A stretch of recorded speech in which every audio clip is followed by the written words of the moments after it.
resize and reframe your edits for social media with Premiere Pro. Now you can do it manually, or you can click on your clip. Go to Clip, select Scene Edit Detection.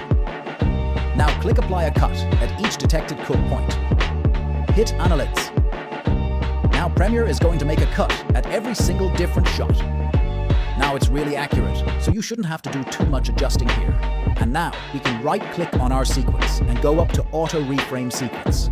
We're just going to rename this here to Auto Reframe. And now we have a list of different dimensions social media. I'm going to pick a vertical 916 because this is for TikTok. And I'm just going to click Don't Nest Clips and hit Create. And you'll see that Premiere automatically adjusts each clip so that it is framing around the subject that Premiere is kind of assuming you want to focus on. Now it's not perfect, but it does do a good job and is a huge time saver. Follow for more video tips.